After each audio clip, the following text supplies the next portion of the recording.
Hello and welcome to another Algebra 2 lesson by eMath Instruction. My name is Kirk Weiler and today we'll be doing Unit 10, Lesson 7 on simplifying rational expressions. In our last lesson, we introduced rational functions and kind of took a look at some of the standard function manipulations that you do with all functions. We just happen to do them with ones that are the ratio of a polynomial and another polynomial. Today, we're going to really start to get into the heart of algebraic manipulation of these rational expressions. So let's get right to it.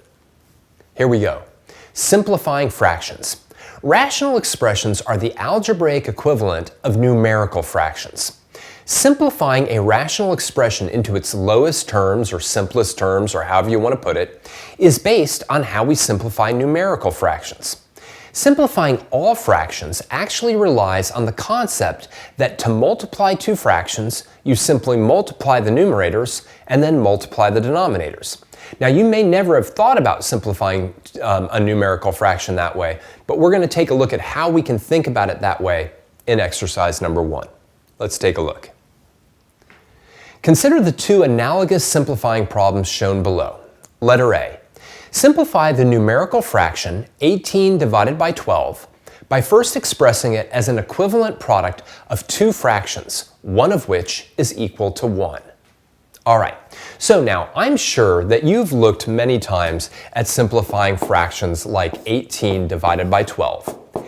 And probably the vast majority of times you've simplified them, you've done them the way I have, which is you've looked at the numerator and the denominator and you've said, what's the biggest number that can divide into both of those? And then you've divided the numerator and denominator by that number, and that simplifies the fraction. Awesome. I'm not saying you shouldn't do that, all right? But I really want you to kind of think about it this way. So let's consider that, right? The largest number that divides both into 12 and 18 is the number 6.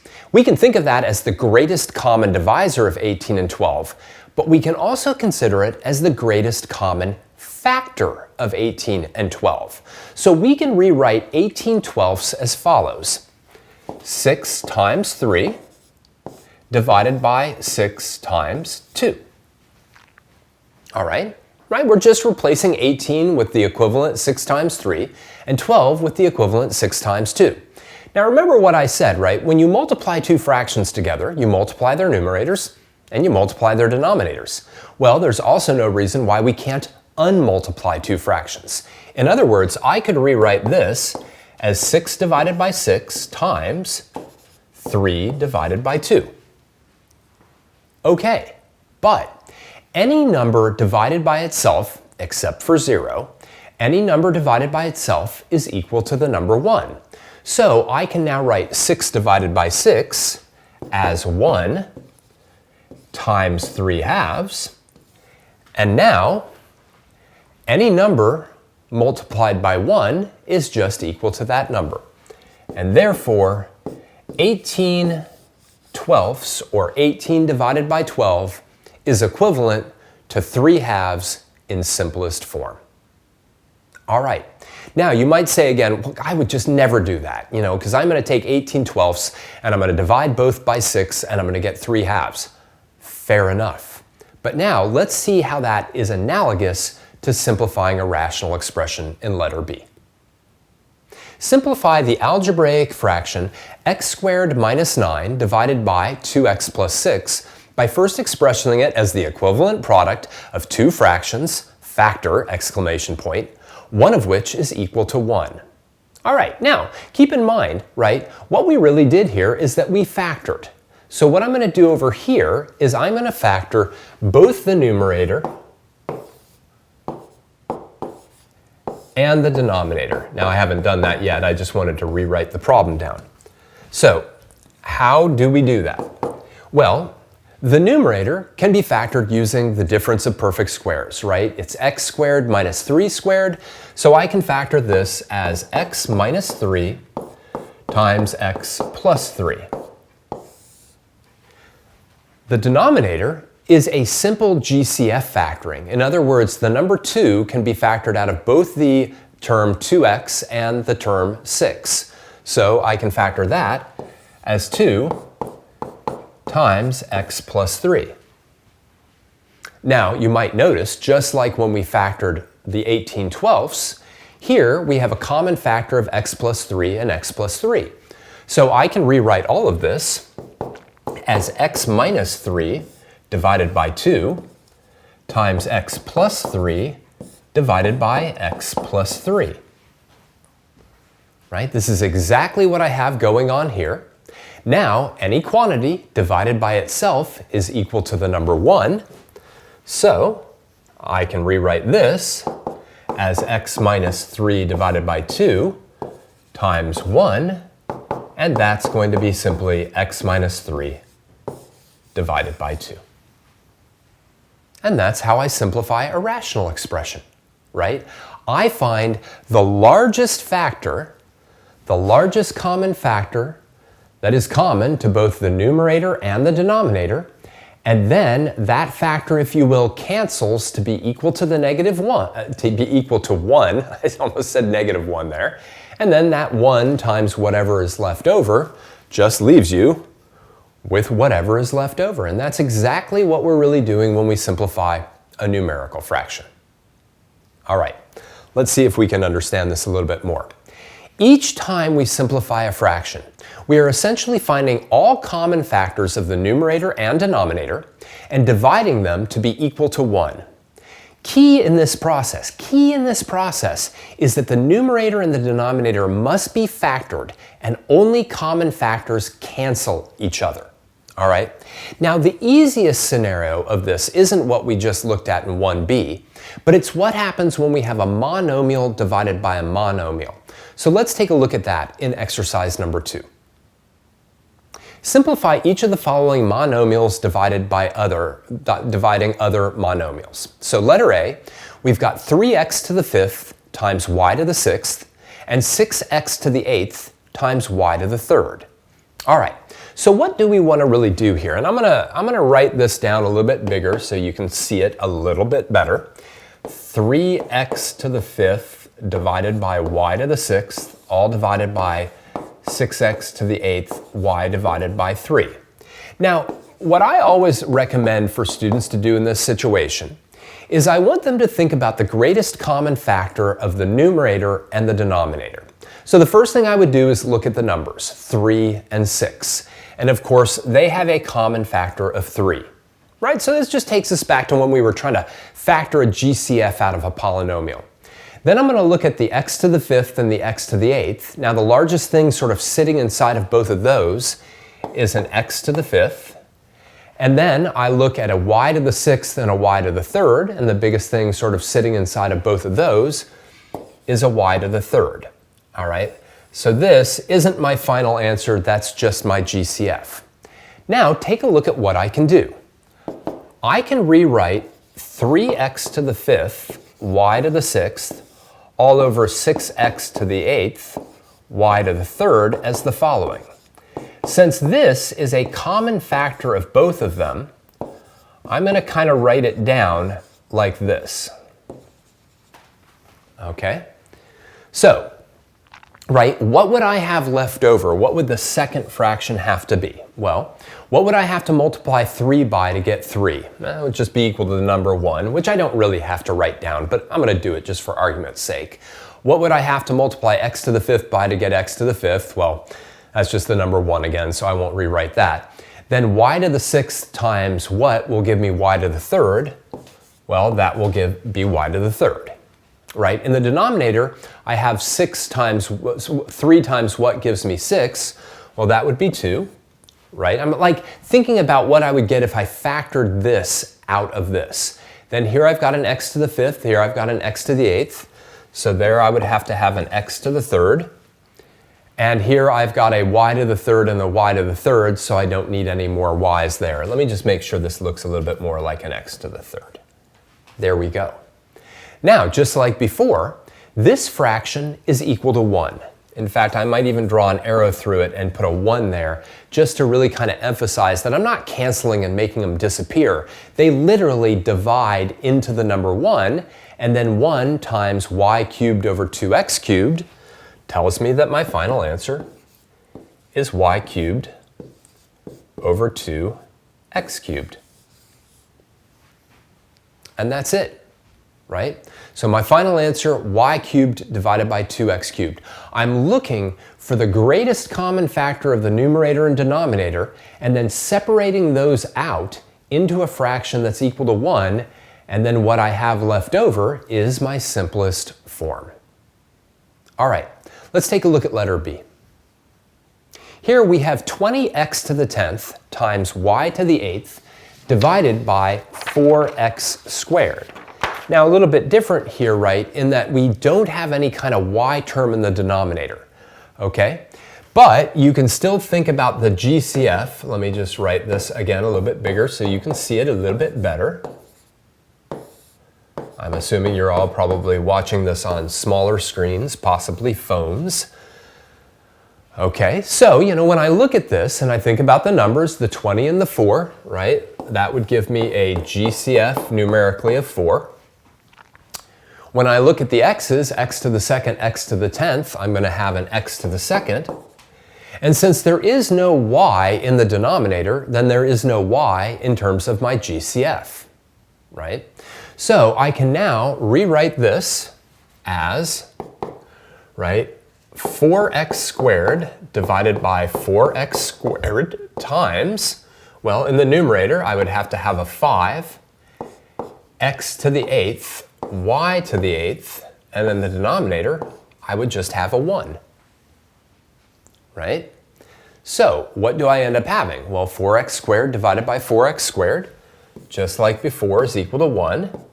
And then what I have remaining is this, and I end up just writing that as 5x to the 8th, y to the 8th. You could write it divided by 1, but there is no need to do that. No need to have that 1 in the denominator. Now, letter C is a bit trickier, all right? And I'd like you to actually try that one on your own. Pause the video now and see what you can get when you simplify that particular rational expression.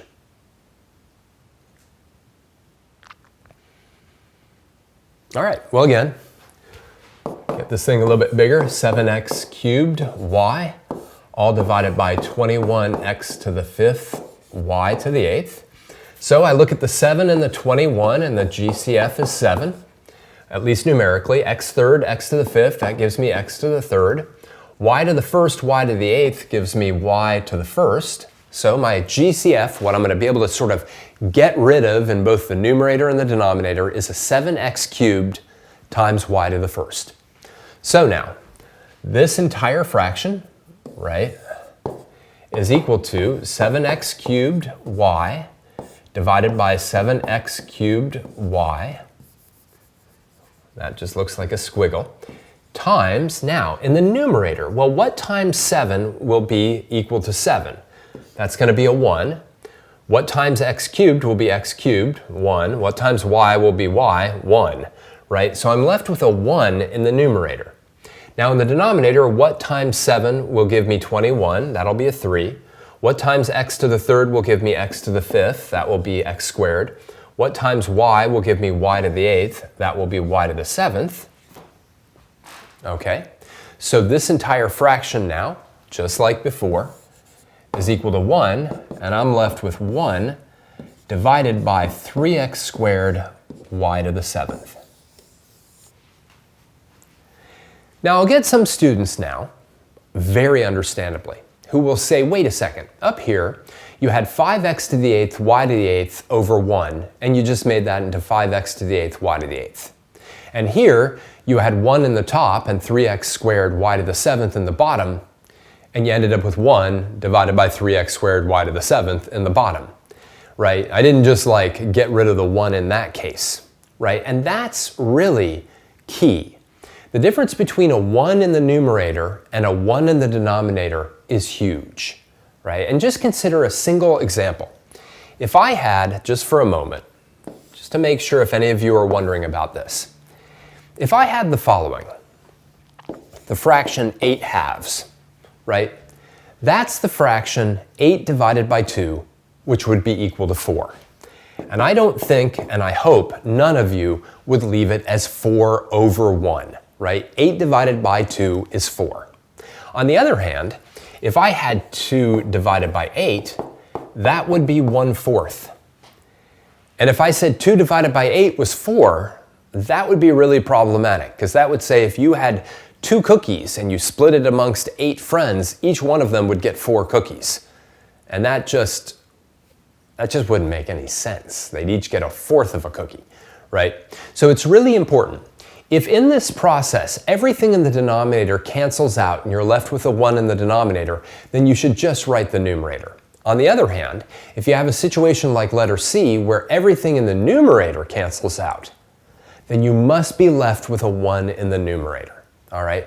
The numerator does not suddenly vanish in these situations. All right, let's take a look at exercise number 3. Nice multiple choice question. Which of the following is equivalent to 10x to the 6th y to the 3rd divided by 15x squared y to the 6th? All right, well, go ahead and play around with the process to try to figure out which of those 4 answers is correct.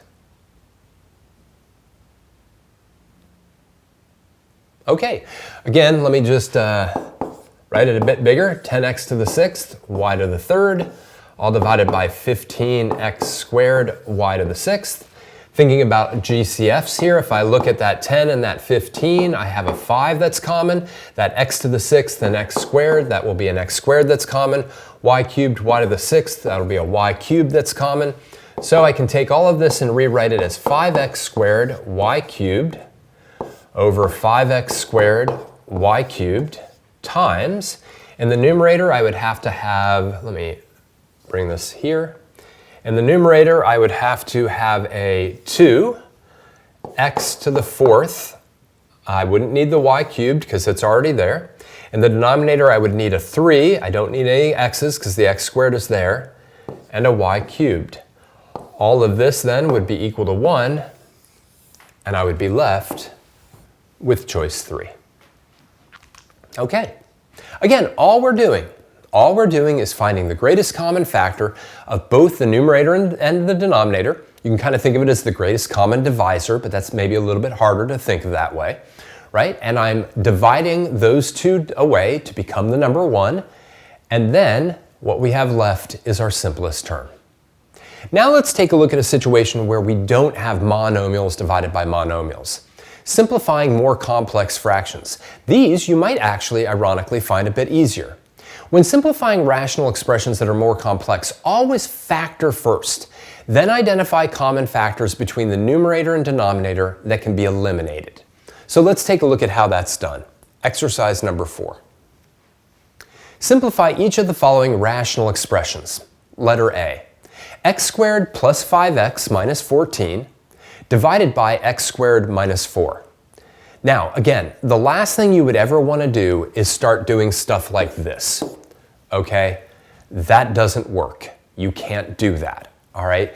You can't do that just like if I had something like, let's say, 6 divided by 4, right, which I could write as 2 plus 4 divided by 2 plus 2.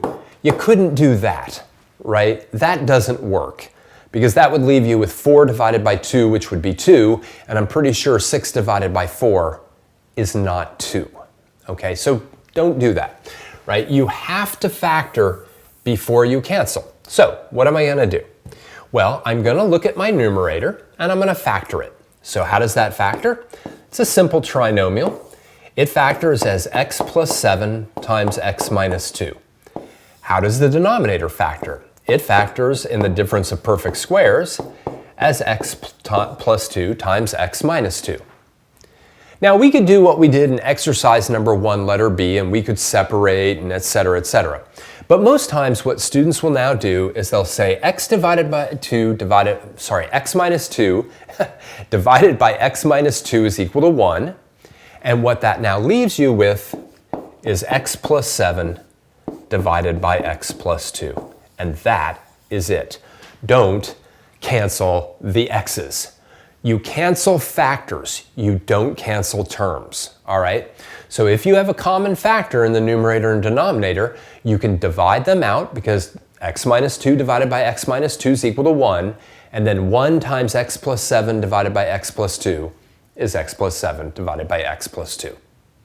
All right, give it a shot in letter B. Again, the key is just look at the numerator, factor it, using one of our factoring techniques, same thing with the denominator, there will be a common factor that you can then cancel, and what you're left with will be the fraction in simplest terms.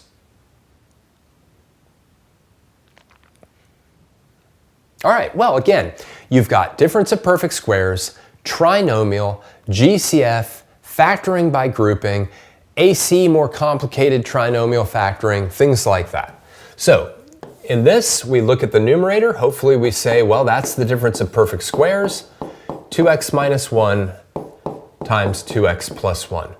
The denominator is a simple GCF. We can factor a 5 out of both 10x and 5. That'll leave me with 2x minus 1. I now see, maybe go over to red, I now see a common factor of 2x minus 1 that I can cancel in both the numerator and denominator. And that leaves me with 2x plus 1 all divided by 5. That's it. All right.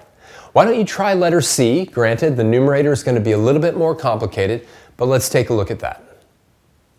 Here we have 3x squared plus 14x plus 8 divided by x squared minus 16.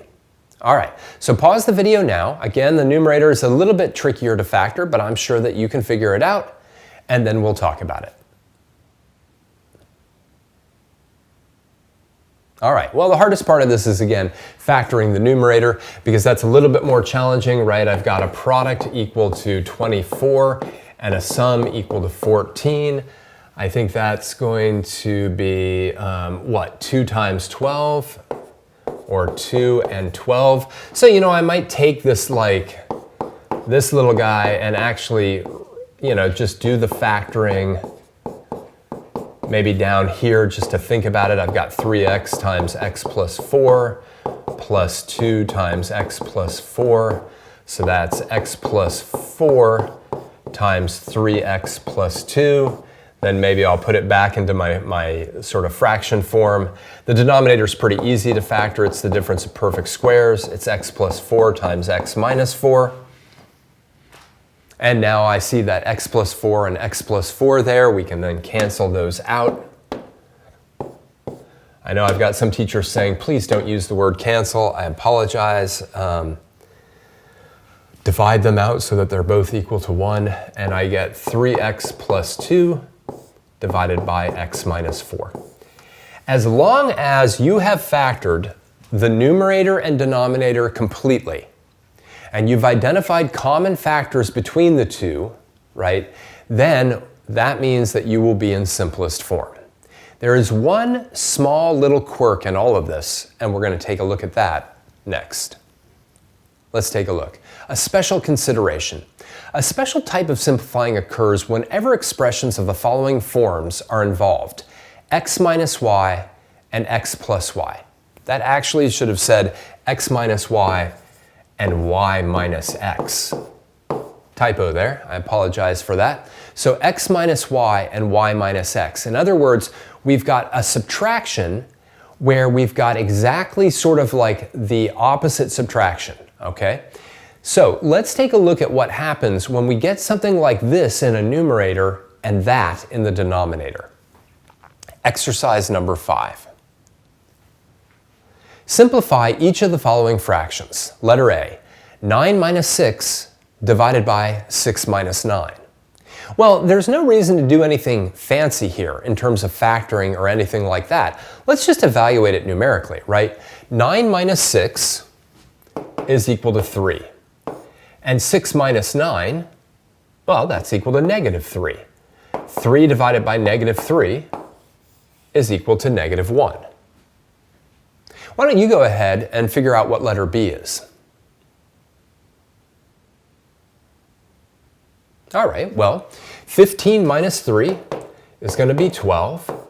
3 minus 15 is going to be negative 12. And 12 divided by negative 12 will also be negative 1.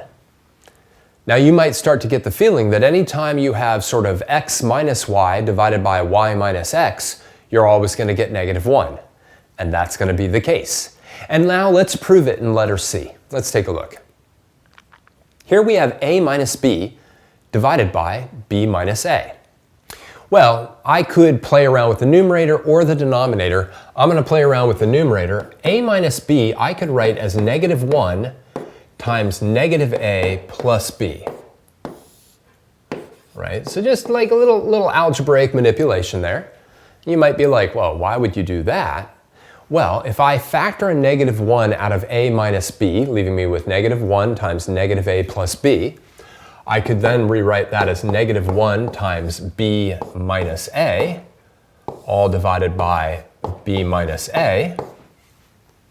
Right? So all I'm doing is taking negative a plus b and rewriting it as b minus a. And now, those two cancel, and I'm left with negative 1. So it's sort of the one situation where you wouldn't necessarily just cancel, you would say, well, I've got two different factors. 9 minus 6 and 6 minus 9, 15 minus 3, 3 minus 15. Those are actually different factors, but they actually cancel to leave you with a negative 1. So let's see how that plays out in a couple problems. Exercise number 6. Which of the following is equivalent to 2x minus 10 divided by 25 minus x squared? All right, let's do this together. Now, in the numerator, just like before, I want to factor.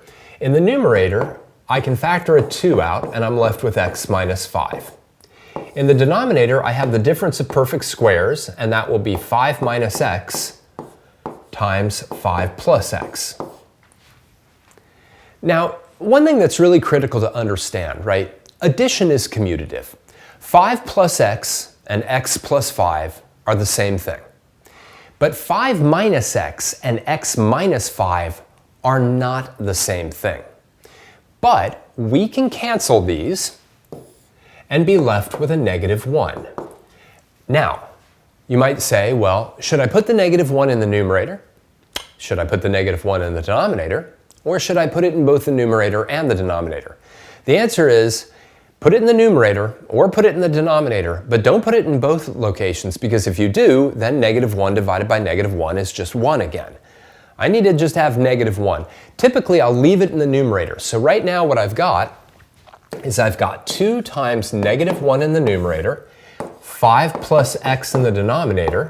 2 times negative 1 is going to be negative 2. 5 plus x is the same as x plus 5, and therefore, I've got choice 1. All right, so it's the one situation where after factoring, you might look at it and go, well, those aren't exactly the same, x minus 5 and 5 minus x.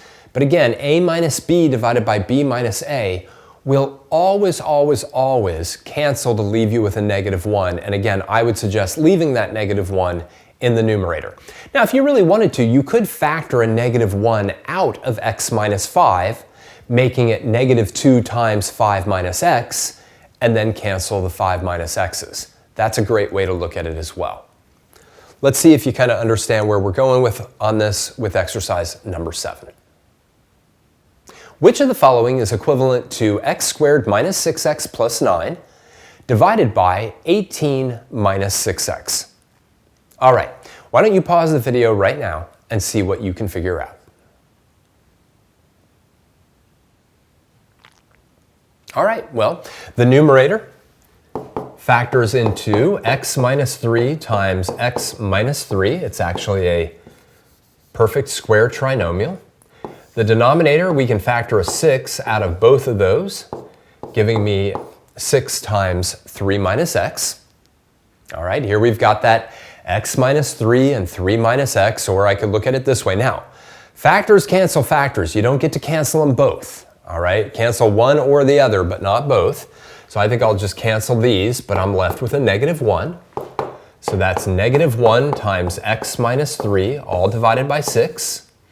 Now, if that was one of the choices, awesome, but it's not. So now I will distribute that, giving me negative x plus 3, all divided by 6. And you look at your 4 choices and it's kind of like, well, that's negative x minus 3. That's x plus 3 over 9. That's just crazy talk there. X minus 3 is not the same as negative 3 plus x. But wait a second, right? Negative x plus 3 is the same as 3 minus x. So there we have it. that is our final answer. All right, great. Let's wrap this up. So today we really looked at how simplifying rational expressions was analogous, and actually one might even claim exactly the same, as simplifying normal fractions. I think the big difference is that probably since about 4th grade, we've always thought about simplifying normal fractions as just looking at the numerator and the denominator, finding the biggest number that divides into both of them nicely, and dividing that number out, so to speak. But what we're really doing is finding the largest factor of the numerator and denominator and really separating the fractions out so that we've got that greatest common factor dividing itself and giving us the number 1. That's exactly how we want to simplify rational expressions, whether it's a monomial divided by a monomial or more complicated polynomials divided by polynomials.